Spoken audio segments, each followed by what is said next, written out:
Great. Well, I wanted to do this panel, and I wanted to do it in a way that we could actually maybe get some things across. There are probably a lot of people here who have already got a pretty solid perspective on housing laws, and on proposals that have gone forward. But I do think we have an opportunity to help people understand things better and really have a good exchange of ideas and perspectives. So that's what I'll be working on today. I'm very excited to have my two panelists up here. Saad Assad from the YIMBY Democrats, he's a board member. Welcome, Saad. Thank you. And my left is Jeff Boyder from the Neighbors for a Better San Diego neighborhoods. Thank you. Yeah, neighbor. So we have investigative journalism for Better San Diego. You're just Neighbors for Better San Diego. All right. Well, then I guess we're neighbors. Yeah, exactly. We want to get into SB10 and overall just perspectives on housing. So you've probably seen plenty of SB10 signs in different lots around the community. I would guess a majority of the signs are anti-SB10. But I also think there's a lot of diverse perspective throughout the city. And one thing that's interesting about housing is nobody ever is able to speak up for the people who don't live in houses that don't exist yet. And I think I always try to represent the future that way as well. But let's get into, we want to make sure we understand what we're talking about first. So I'm going to start a definition of SB10 and the issue going forward, and then hope that both sides can correct me as we go on. Then I'm trying to perform an act of journalism, and my own knowledge about the issue is limited as well. So let's just start. SB10 is already law, so if you're anti-SB10, sorry, that ship is sold or sailed.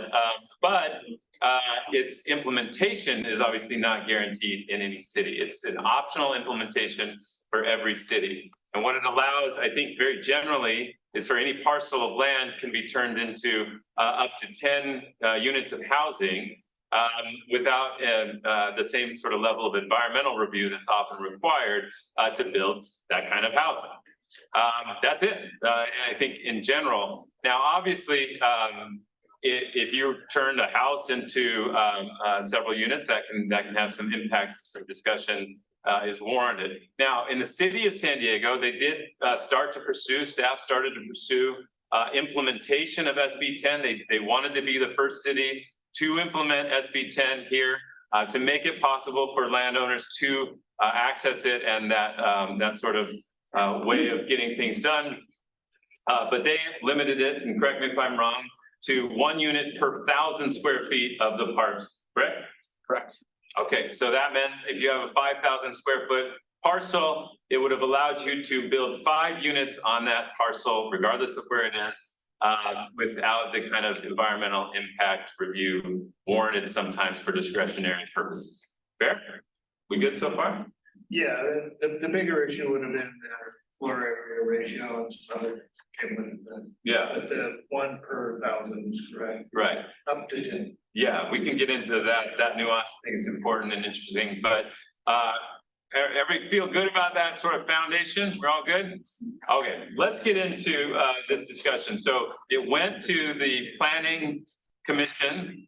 The planning commissioners had a lot of trouble with it and decided not to advance it to the full city council. I think it was pretty clear that the mayor also got cold feet. A lot of people got cold feet about pushing this forward, in part because of the outcry from folks like George and others. So George, maybe I can let you start about what do you think this has gotten so polarized and interesting, and why it's sort of penetrated the discussion so much? Yeah, so first of all, Jeff. Oh, I'm sorry, Jeff, sorry. That's all right, I get it coming from Jeff and Huter. So what really made it polarizing was it was sold as a missing middle bill, and there's a whole concept in urban development of what missing middle housing is as a form factor that fits with the houses that are around it. And in basic terms, when you look at missing middle housing, when you look at things more broadly than you might call form-based code, there's a basic concept that buildings should relate to each other and to the streetscape. And for that sense, that there's certain things about housing that you build, whether it's single family or multifamily, And those are, what's the bulk of the house, what are the setbacks, what are the design standards that you impose? And these are things that are all allowed by state law, not just SB10, but previous things. So where did SB10 kind of run aground is that it didn't do any of those things. Basically, if you look at, kind of the smallest typical lot in San Diego is 5,000 square feet. The typical house that can be built there is up to 3,000 square feet.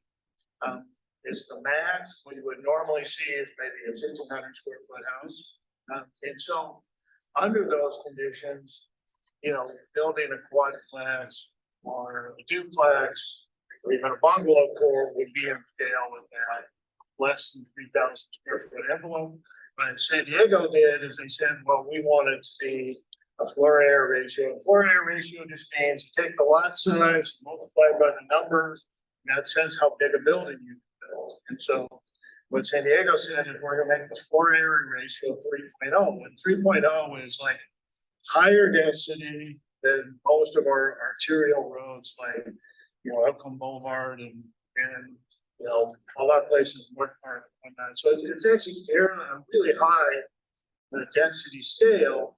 And just to give you a sense of it, on a 1 acre parcel, you'd be able to build a 130,000 square foot building. Well, that isn't general density. It just isn't gone through in terms of saying we want housing that fits within the context of its environment.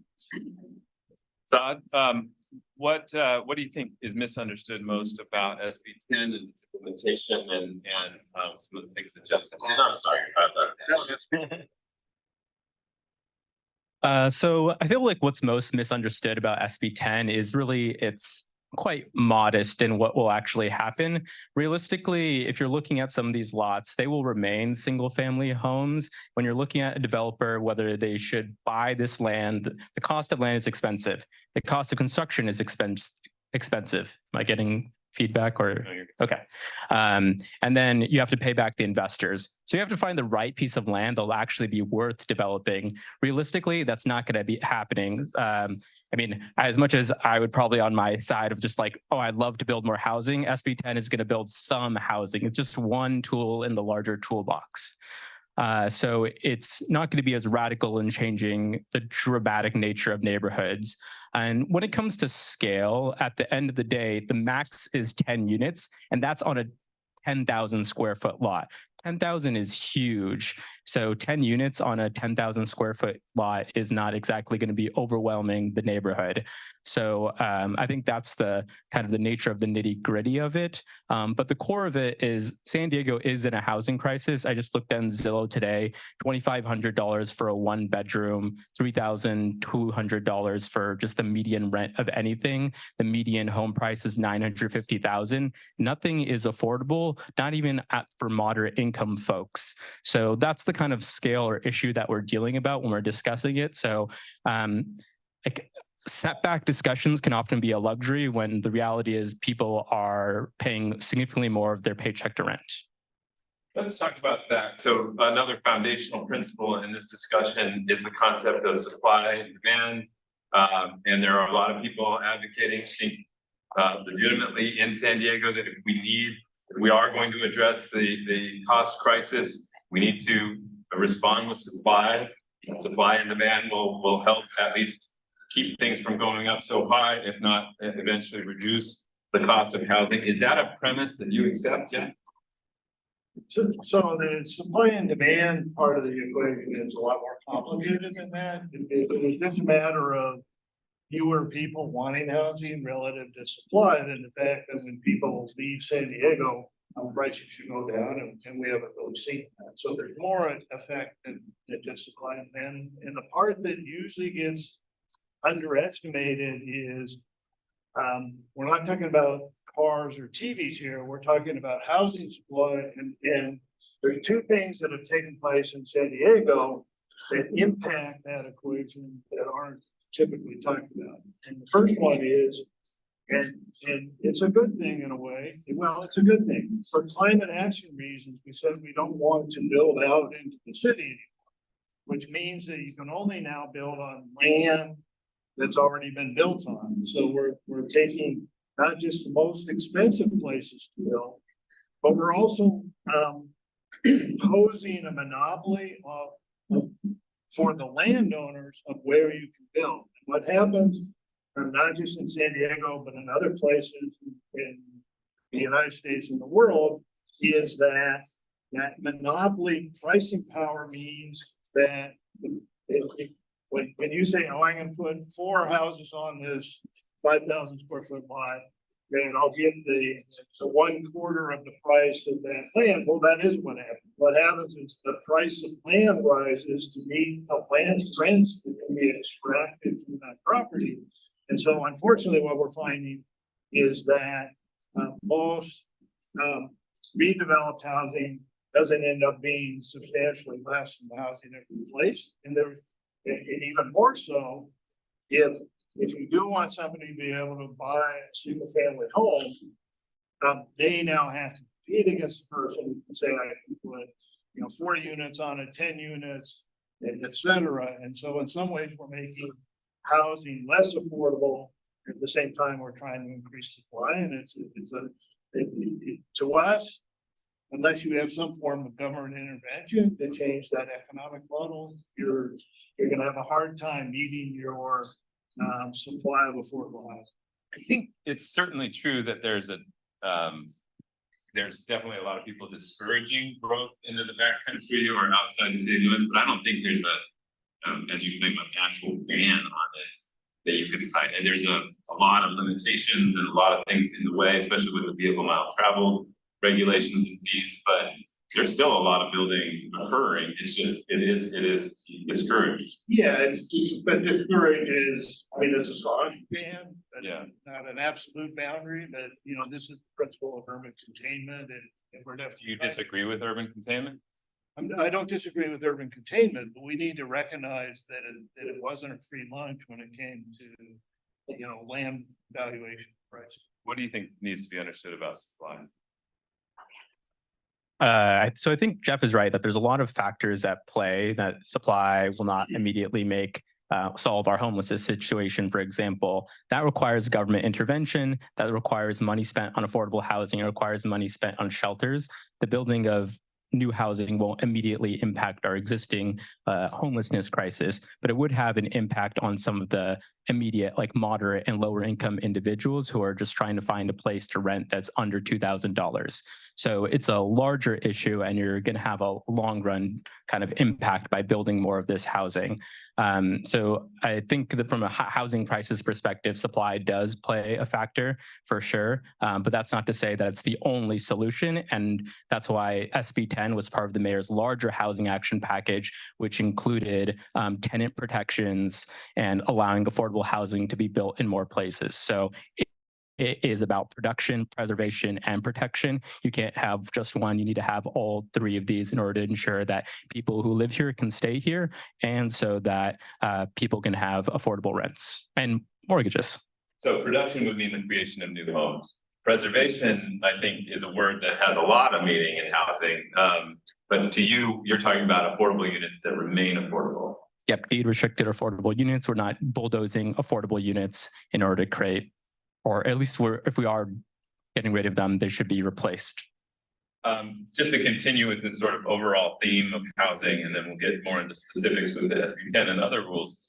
I think a lot of people say they see a condo complex go up, or they see prices of a new tower go, and they're like, boy, that's not affordable. What are we creating that for? One answer I always say is, well, rich people are going to buy or rent homes no matter what. If we don't create homes for them, they will take over homes that used to be affordable, and the latter will continue to knock somebody off the bottom rung. But I do think that is one of those sort of natural things. We were talking about beach erosion last night. Like, people say, well, why don't you just build a wall? Like, there are sort of simple ways that we deal with these crises. And if you do build more homes that are so expensive that people can't afford them, people are going to wonder, what are we doing here? So how do you help people keep that in perspective? In terms of like the building of these homes that are, yeah. So I think you're right in the sense that it stops people from competing for the naturally occurring affordable, the housing that's older, like the 1970s housing stock is still expensive. And you still have wealthy people coming to live in those places, those apartment buildings that were built in the 70s, and they're often renting for $2,500, $3,000, when in reality, by having some of those market rate units began to be built that are more expensive, it kind of diffuses the competition. So the wealthy people aren't just taking up the older housing stock, but they're taking up the newer housing stock as well. So it is a little bit of like a wonky kind of discussion. But I think in the reality of when I think of San Diego, there's market rate housing going up where I live in Mission Hills. Mission Hills is not affordable by any means. So having even a $2,000 studio is cheaper than the $4.5 million house that exists on a large lot. So I think that's also the scale of like, where is the market rate unit housing going up? And it's often far more affordable than the single family homes that are within that neighborhood. Earlier, Jeff, when you were talking about where the city erred with SB10, I understood that there was a way that SB10 could have been implemented that you might have been okay with. Is that what you're implying, or are you saying you still would have had a problem? So there's a way to build all houses, right? And even our general plan and Blueprint San Diego talks about how housing should be built in a way that's compatible with its environments. And forget about the SB10 part, the idea that you can have missing middle housing, and some of it's nostalgia for the 40s and the streetcar suburbs, but there's still the idea that you can build housing within a built environment that's consistent with the houses that are next to it. It does take several things though. First of all, it takes a commitment to respecting the people that live in those neighborhoods and giving them a voice and how those things are shaped. But it also means, saying what are your setbacks, what are your landscaping requirements? And San Diego they didn't try and do anything that stayed within those limits because they never really tried to talk to stakeholders and understand what the real issues were. And there's another part of it. Look, a lot of what happened with SB10 is because of what happened with the bonus ADU ordinance, right? We're now up to 142 ADUs on a single family parcel, and nobody imagined that would be. And so I'm sorry, explain what you just said. There's actually an ADU project, ADU, a granny flat, that'll have 145 of them on a single family lot in southeast San Diego. And so, it's not just you see the thing about SB10 is that you can do this much, but what the state doesn't do and what would be good is to say, don't do more than this, right? In other words, you need to have a sort of a bound and a maximum to make sure that the type of housing you're trying to produce, in this case, again, missing middle is a specific kind of housing. When you say I'm going to build 10 units up to 30,000 square feet, you're not going to get for sale, bungalow courts out of that or quadplexes or anything else. You're going to get as big a thing as you can build. And our experience is, don't say, oh, nobody would do that. If they're allowed to do it, eventually somebody's going to do it. And it's that part of it, not thinking through the regulations. And there's a lot of code enforcement issues that go with this. One of the things that I think the city can do a much better job to build trust with its communities is to say, look, we're going to create these new building capabilities, but we're going to be rigorous in our code enforcement because we respect the people that live in those neighborhoods already. And frankly, there's not a good track record of that.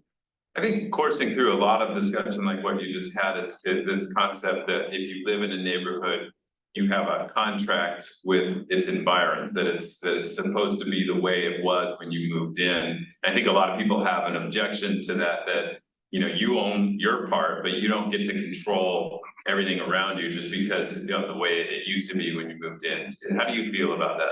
So that is specifically, that isn't what I said. I know, I'm just saying, I'm asking you to react to that sentence.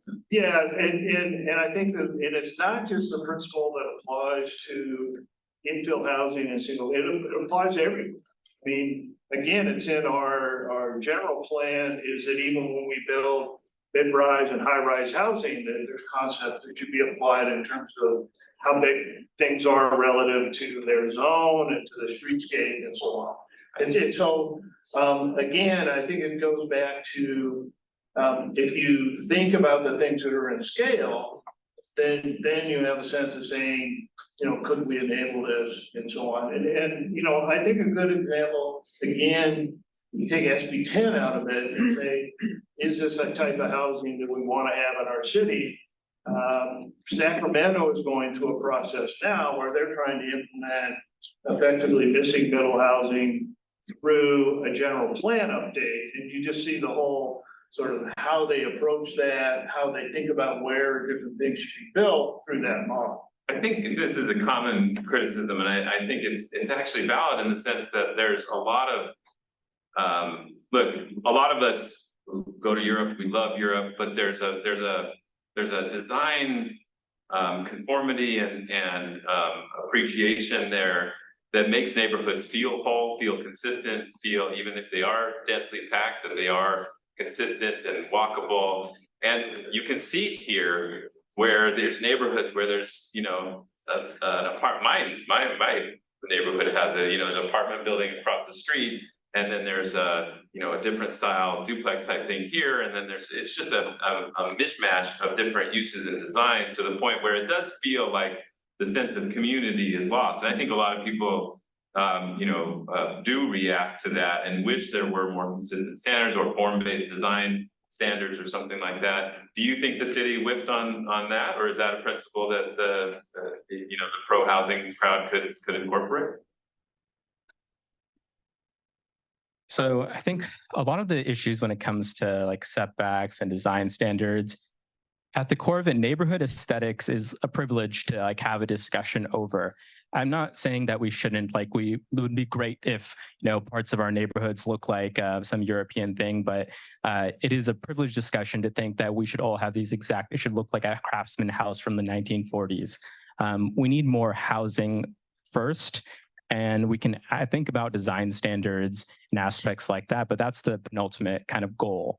Secondly, I'd argue that some of this missing middle housing is probably going to be less garish in some of people's neighborhoods than the large 500-unit multi-apartment complexes. A 10-unit complex, we're expanding what can be potentially built. Right now, developers essentially can only build these gigantic units downtown or next to the transit corridors in El Cajon and Bankers Hill, but you can't build a 10-unit lot really, or 10 units easily anywhere. This is going to be far much more aligned in scale than, you know, I think people object to the Park Boulevard complex that's much larger. 10-unit complex will be much more in line. But I think ultimately it's a very privileged discussion to be focused on aesthetics when, you know, I have friends who are just trying to find a place that's $1,200 for a bedroom. Yeah. Well, let's talk now specifically about SB10. Where do you think it stumbled, or the mayor stumbled, or the staff stumbled, or the planning commissioners stumbled in its implementation? I think it stumbled at the state level. Just it should have been mandatory. It should not have been an opt-in law that cities have to kind of adapt and kind of do. There's lots of other state housing laws that we've made mandatory and have applied it and gotten more results. When you apply things at the local level and try and like come up with solutions, it's going to be just a lot more difficult than when the state is kind of intervening and imposing it. I'm not surprised. In some ways, people have very strong associations with their specific neighborhood. The way that the city does a lot of its organizing and planning relies on these groups that probably very few people know about, called community planning groups, which are a small segment of largely homeowners, rarely have people of color, and is just not necessarily representative of the people in that neighborhood. So when you rely on that form of community planning, you're not going to get the results that we want to achieve. I think that's a common point that comes up is you need the outside entity, the state, to make these things happen, because regardless of what you say might be okay to be allowed, that there will always be a political opposition to more housing in any neighborhood, and that must be circumvented by statewide initiatives. So do you believe that that's true, that there would always be opposition, or that could be overcome? Do you use those things to just oppose any kind of housing, no matter what? So one of the things we like to emphasize is there's a context for all of these laws. The context is the capacity that the city has today to build housing. And it's important to distinguish creating the capacity for housing and then actually having housing built, right? And there's two places broadly where we've designated for more housing. And one of them is in commercial parcels, so bonus densities, and this is all housing elements. So San Diego has to go through its housing elements certified.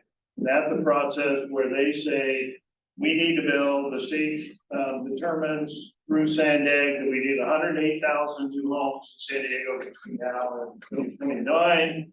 And San Diego had to go through the process of identifying where those homes could be built, and they went through, looked at their existing zoning and how underutilized it was in terms of housing capacity, and they came up with 175 initially. We got several community plan updates where we got 275 just in terms of zone capacity before we did any bonus densities, before we did ADUs or SB10 or anything else. So when you add in these other programs, so complete communities is a big one. Complete communities, we can build, well over 1 million new units in San Diego. With the bonus ADU, regular ADUs, SB9, in these so-called block single-family neighborhoods, we can build another 1 million homes in San Diego. Right?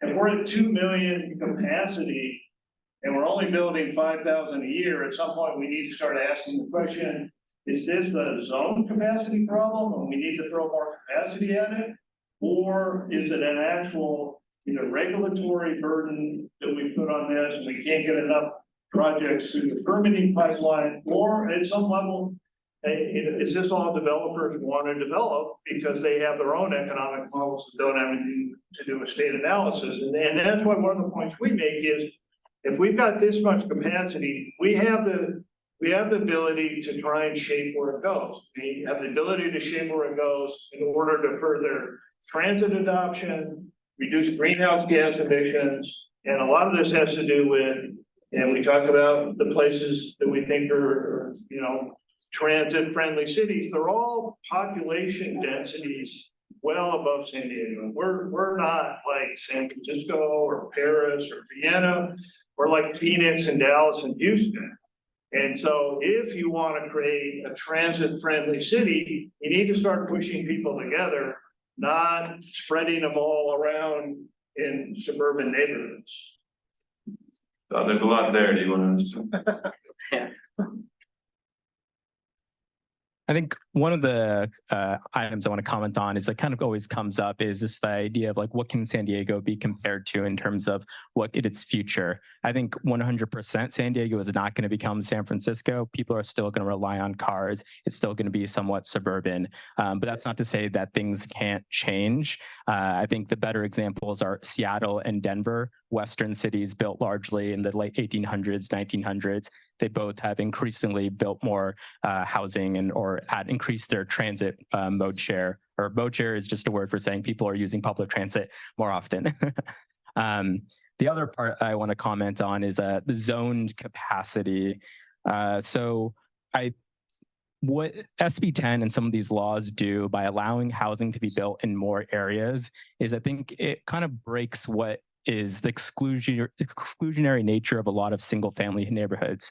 Single-family neighborhoods can often be great because they have access to great schools, parks, community centers, but because you have to own a single-family house, there's a threshold. So even if it's $700,000 for a house, that means you have to have that down payment of $140,000 to live in that community and have access to those schools.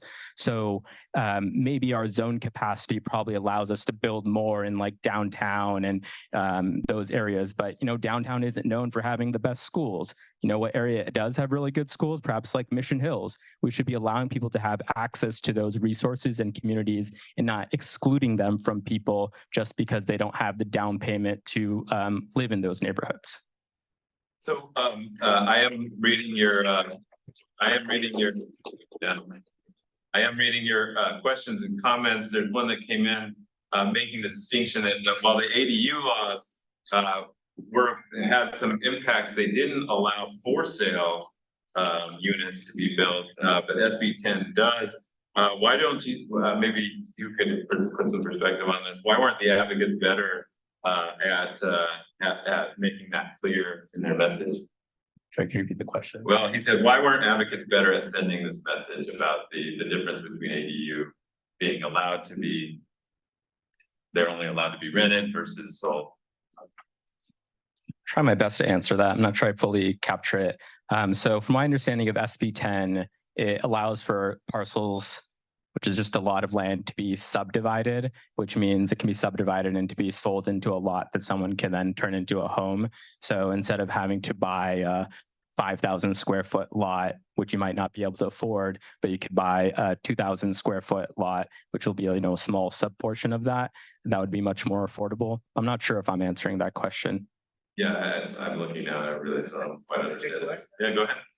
Yeah, so, and this kind of gets back to the scale part of it. So if you did say that what you want to be able to do, and in effect, the way to think about it is SB10 would allow, in effect, small lot subdivisions. San Diego actually has a small lot subdivision ordinance on the books today.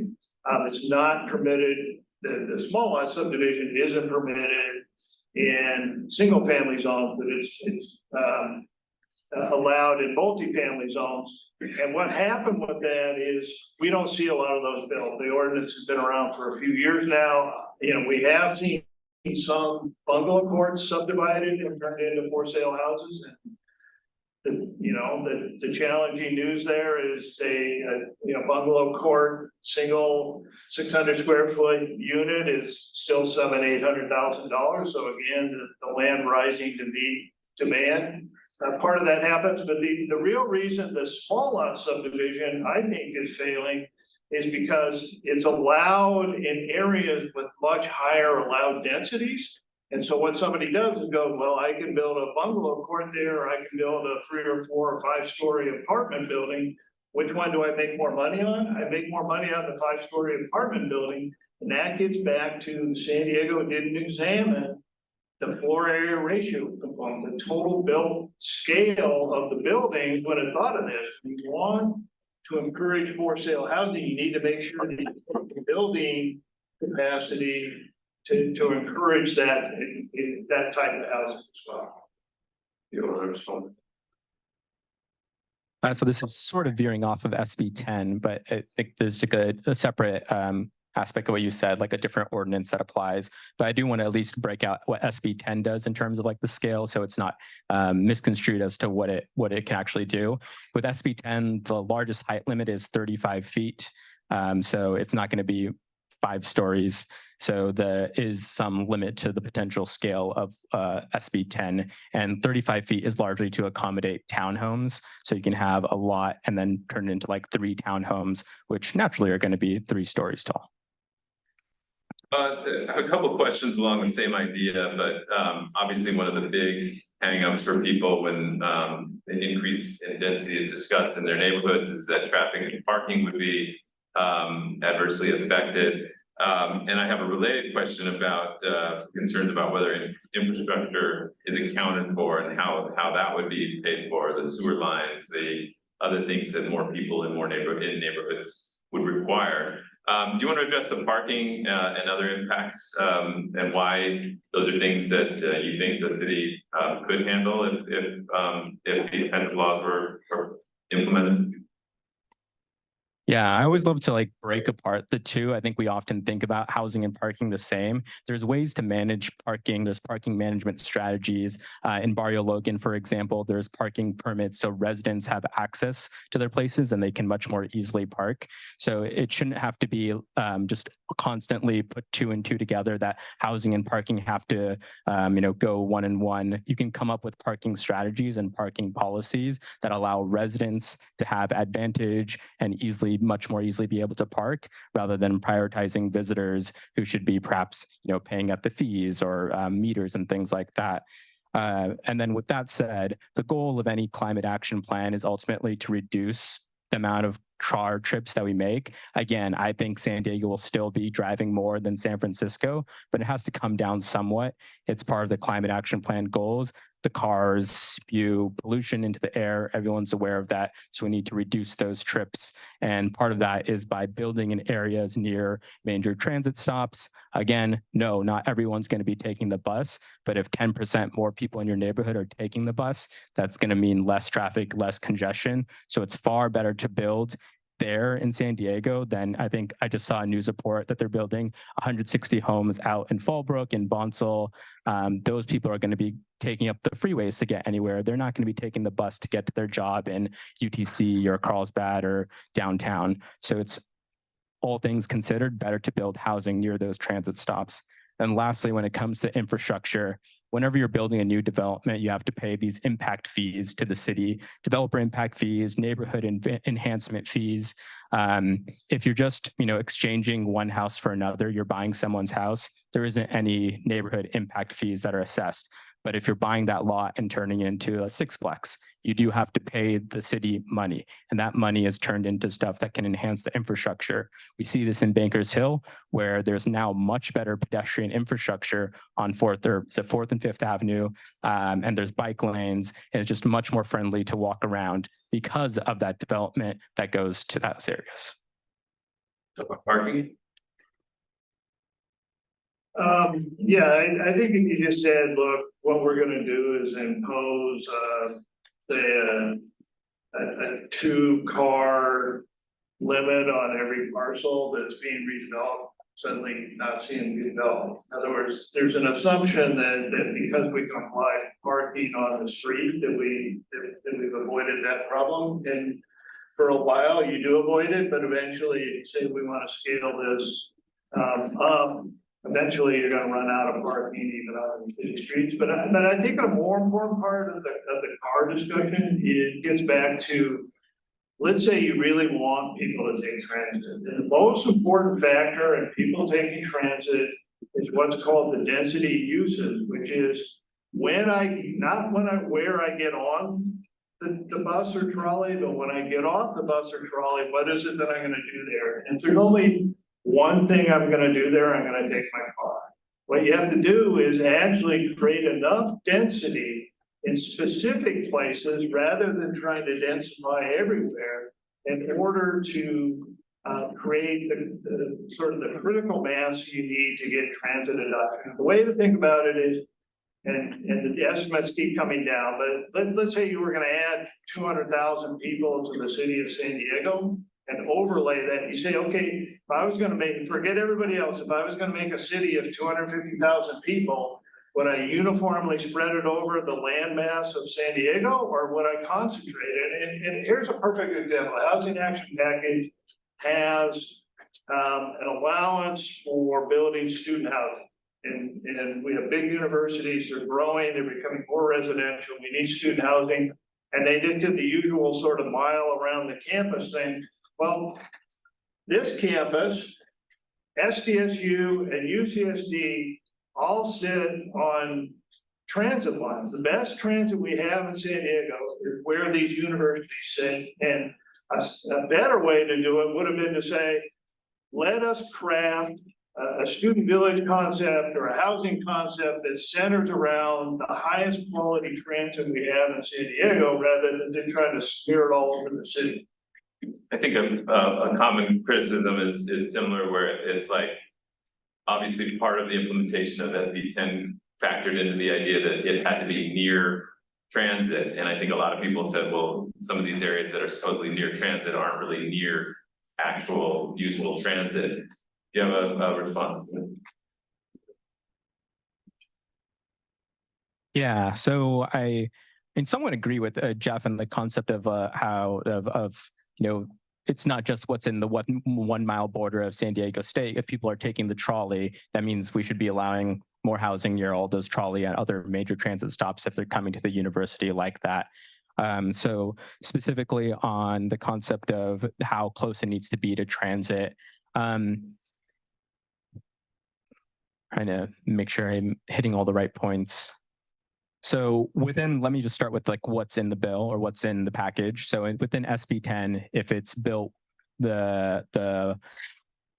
it applies to what's called, oh man, getting all wonky, sustainable development areas, which are these areas that are about 1 mile walking distance from a transit stop, but there's parking requirements for those that are more than 0.5 miles. There are no parking requirements if you're 0.5 miles from a transit stop.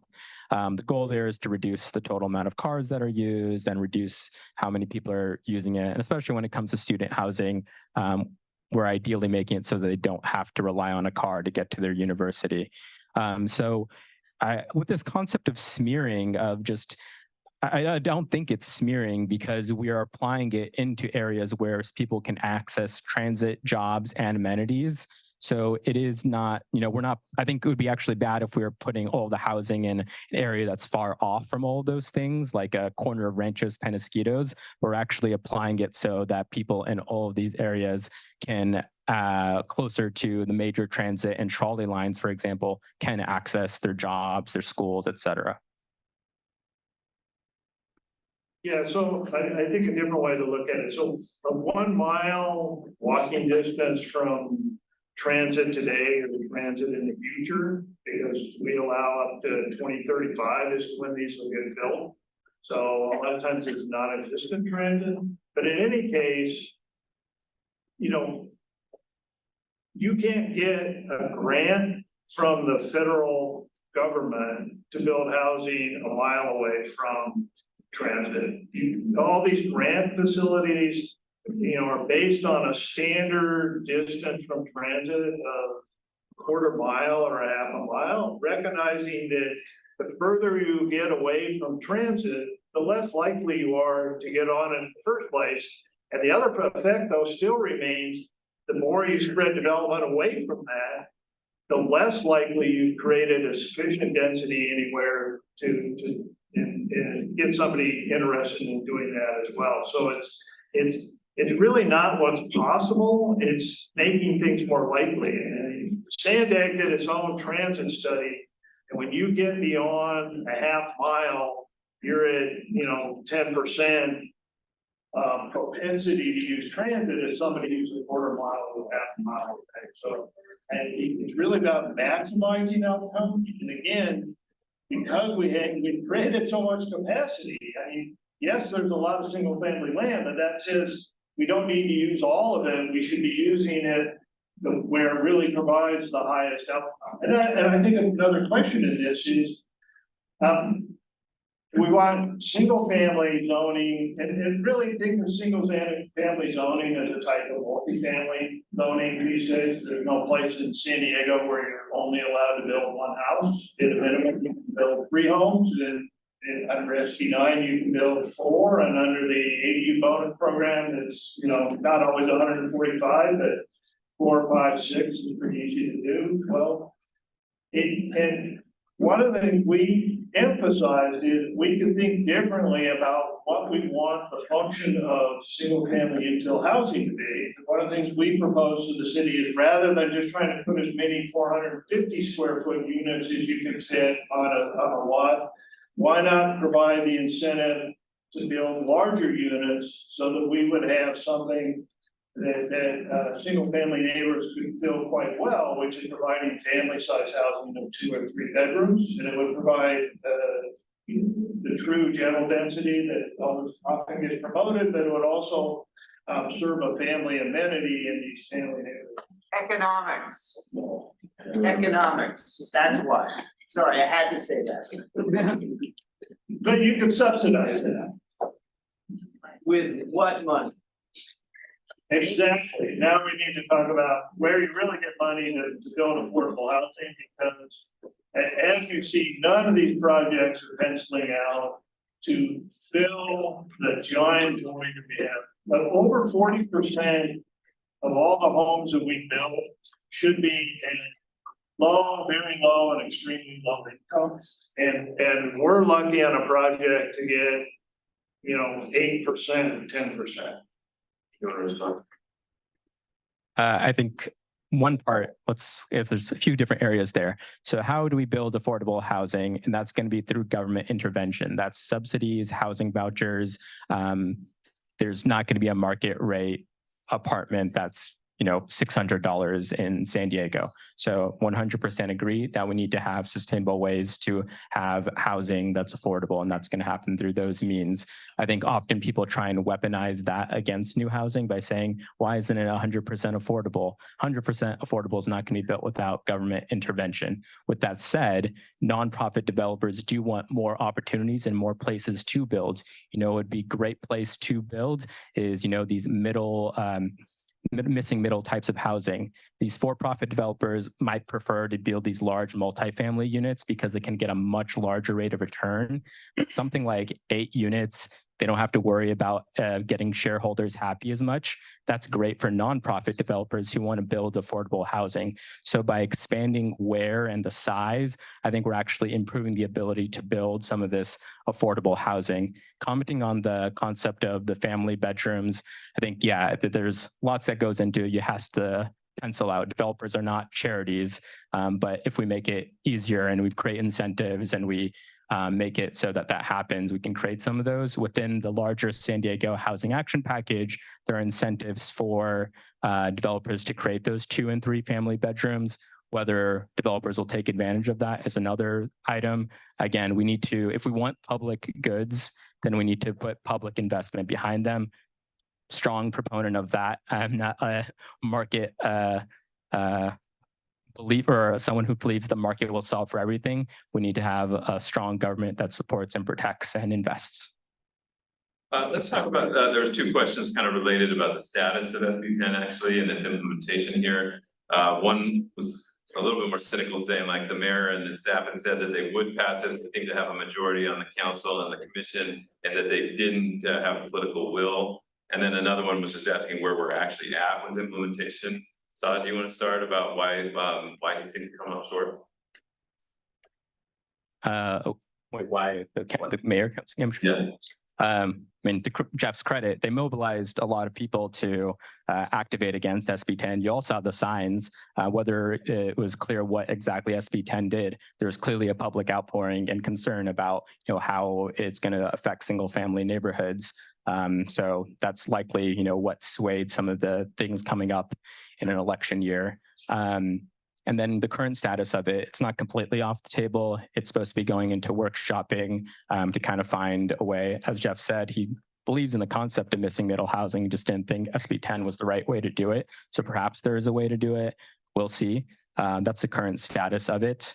But as we've seen with the state in the past, that when cities don't apply the laws that they create, the state intervenes. So with SB9, the cities were SB9 was another way to spur housing production. Cities created a lot of ways around it, that in order to create and subdivide this lot, you had to have these specific things that had to be this big, and eventually nobody built. So now the state revised that law. So we could also see the same thing happening. The state could intervene and revise SB10, make it mandatory. If cities aren't behaving and meeting their housing production goals, then the state has the ability to create new laws. If the state gave the cities, and maybe I just don't understand the nuance, the state gave the cities the option to implement this, what value did the state actually have, other than with the environmental review that they waived, or couldn't the cities have just done it anyway? Was it just here's a good idea to consider? It's the CEQA waivers, basically. Yeah. Let's talk. There was there was kind of a lot of people talking about this comment that a developer in North Park made about he had built several units without parking or with less parking than might have been required before. Then he was, he realized in order to get these units on the market that he had to provide more options for parking. A lot of people use that as an example of you're right, they can't build these, they can't make these work. He had a quote saying San Diego was just not there yet. So this is a building on, I think, El Cajon Boulevard or near El Cajon Boulevard. No, actually, it's University and 30th, around there. No, North Parkway. Casa Verde. Yeah. Okay. Yeah. So that's where this building is. They didn't build it without parking, and not as many people are grabbing up the spots as they did. So what they did is they leased spots from the North Park parking garage, which if any of you have ever been to is almost always empty. So I will say that I'm ecstatic and happy that the North Park parking garage is finally being used. If we want to talk about neighborhood aesthetics, one of the ugliest parts of North Park is this giant parking garage. So I'm glad it's actually getting used for once instead of just sitting there and not having any value to the neighborhood. Yeah, but the point is that that is the implicit part of the climate action plan, that you build apartments without Yes. parking so that people do not own cars and so that they use mass transit. Yeah, I think there's two It takes, right? failed. Well, It Paul, failed. there's two takes, right? Like one is like, well, this is proof that it didn't work, or this is also proof that there were other parking options. that they were Not able to make. if related to climate action. Like the idea No. that people won't give up their cars. Yes. Can I jump in on? Sure. So I think this is an example of either or planning, but in fact, you need to, there's always a transition, right? In other words, what are we trying to do with regard to transit adoption? We're trying to densify enough of the city that it makes sense to go someplace without a car. And so as part of that strategy, we've said, okay, we'll decouple the parking requirement from the building requirement. And unfortunately, it got presented as, we're going to not decouple these two things.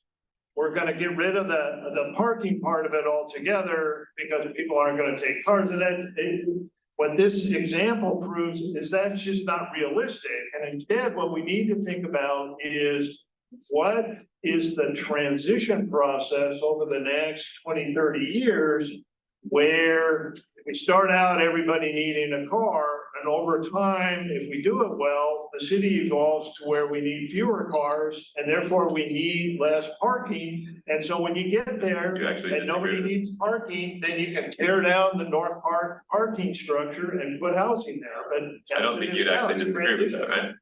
No, I don't think that generally there's too much disagreement there. I think it is going to be gradual. We're not going to turn San Diego into New York. We're not going to turn San Diego to have people have zero cars. That's not going to happen.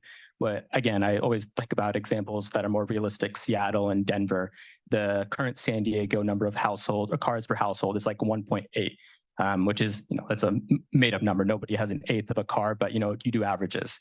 But in Seattle and Denver, it's closer to like 1.4. So that's slowly fewer cars per household. What that typically means that there's, less households that have two cars and more households that have one car. That's the goal that we're going to try and move to.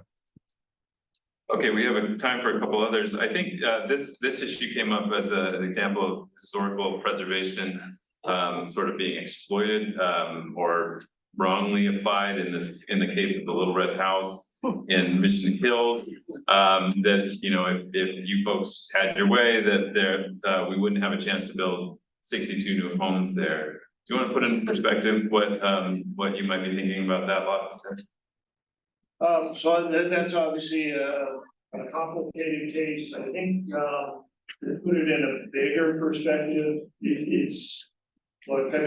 that's a hard case from a preservation standpoint, and people have different opinions on it.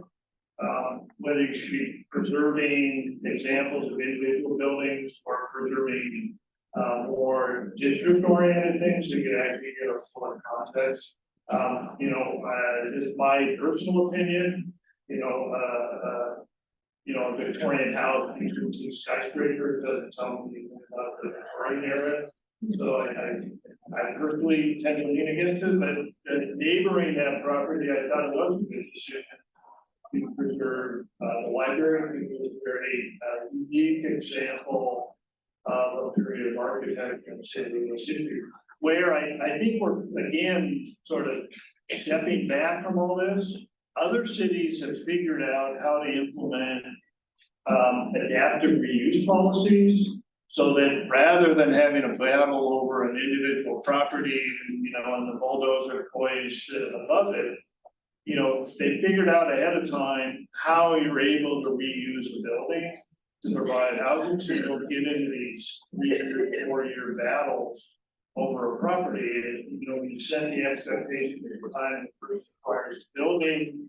A preservationist has already agreed to what can happen to it, and the developer gets to build with reasonable expectation, and that's a fair thing. One thing that's important is, we need to set rules that people, particularly developers who are putting a lot of money out there and taking on a lot of risk, that they can just build with reasonable expectations and adapt their use for a while to do.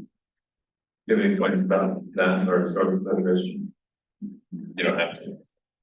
I think adaptive reuse would be great if it's possible. It often isn't. The Mission Hills Library has been sitting vacant for, I think, 3 years. And this really hits home because I live right there. So it's when people talk about like the community character, this is an abandoned lot that's not really being used to anyone's advantage. It's not helping anybody. It could have been supportive housing for people who are exiting homelessness. I think there are historic treasures that need to be preserved. I often find it is very much weaponized to preserve certain neighborhoods. I mean, just to be blunt, the often places where we care most about historic nature and historic character are the neighborhoods that were historically redlined, the neighborhoods that historically only allowed covenants that gave houses to white, like passed on from white, you could only be a member of the Caucasian race to own that house. So when we think about, I know, call me woke for saying this, but whatever, that's the truth. That's the nature of that. We care about this historic preservation often in the most segregated neighborhoods while caring less about historic preservation in other neighborhoods. So I'm fine with historic preservation, but apply it fairly, apply it not just to exclude people. At the end of the day, we need to give people access to that opportunity, access to those parks. It shouldn't just be hoarded and excluded. To wrap up, any thoughts about the city's affordability crisis, about the laws of land changes? Yeah, I think one thing, if there is a working group to carry this forward, it'd be nice to the working group actually include homeowners this time, as opposed to needing that fight process through the city council and planning commission. The other thing though, it sort of gets left out of this. Just to clarify, homeowners as an interest group or actual people who own homes? As an interest group. Okay. We show up to the planning commission and we get to make our statement that, we were not involved earlier in the process, even though we have our own policy group to consult the code. And Why does their ownership of a home need to be represented? Yes. Like what's that class? I'm just trying to picture like that. Okay. That class of people that you feel like. It's a class of people that live in the areas that are gonna be rezoned, right? In other words, the people involved in the rezoning, Got it. they're impacted. Now, you wouldn't do anything different. You don't go to Barrio Logan and do the community plan update, but not consult the residents of Barrio Logan. Right? Well, Well, they've been arguing. that was bad history there, yeah. Not a good example. Okay, but I think the other important, and it gets to, one of the things that's very underrated in all this, or very not really pointed out, is the most desirable targets for single-family zone housing redevelopment are actually in Southeast San Diego. They have the lowest property values relative to their lot sizes. And so if you look at things like the ADU permits, most of those are, the density of those is much higher in a place like Encanto, Paradise Hills. And if you say, okay, SB10 goes through, and that's the area to live in, much more than other places.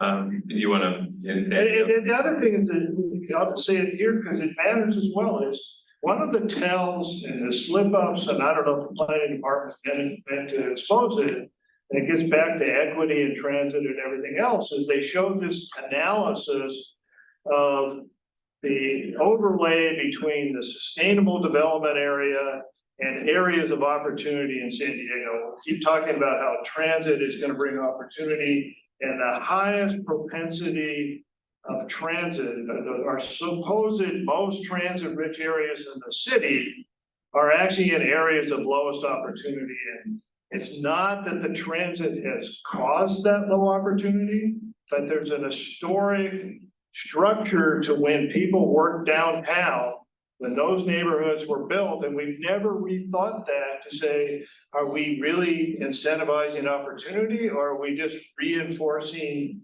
patterns of development from the 1940s? Todd, you want to wrap this up? Tell us where we need to go to make this an affordable city? Now that's harder. Yeah. It's not going to happen overnight. The housing crisis is going to take years to resolve. If we build enough homes, we have to build, I think, 100,000 homes by the 2030 to meet our goals. It's going to take a while, but we need to make sure that we're doing everything we can as a city to create opportunities for where housing can be built. I think everything about equity that Jeff mentioned is very important, that we're not just creating housing or we're not creating a city that's only available for doctors and lawyers and tech folks, that this needs to be a city that can be equitable and have accessible opportunities for all. So it's important to continue to build that housing, build it in areas where there's already existing infrastructure like parks, jobs, schools, and ultimately it's going to be slow. There's going to be setbacks, but we're going to move towards that area where we have homes and opportunities. And the best way to do that is to show up, make your voice heard. A lot of you are local politics nerds, so show up to planning commission, show up to city council, write your written comments. That's where you can share your voice. Even if you disagree with me, I think it's just a better way if we're all engaged and be able to show that there is this burden, there is a housing crisis. If I look at Zillow right now, probably everything's gone up, I'm sure. So that's the thing I only ask is, this is a housing crisis and we need to do everything we can to make sure that, actually, let me end with, things like neighborhood quality often don't matter if you can't live in the neighborhood. So that's the most important thing I want to talk about is we want to have people live here. And the only way to do that is to make it affordable. Well, thank you all. I don't think we solved the housing crisis, but if we advance any bit of details or facts about the knowledge of this situation and others, I consider it a win. Just a note on programming, Rob Bonta from the Attorney General, he's still coming, but he's quite a bit late. The fog this morning delayed a lot of flights. So we will get started a little bit later in the live podcast. Hope you stick around afterwards. Of course, the mixer in the back. And it should be a lot of fun. Thanks all.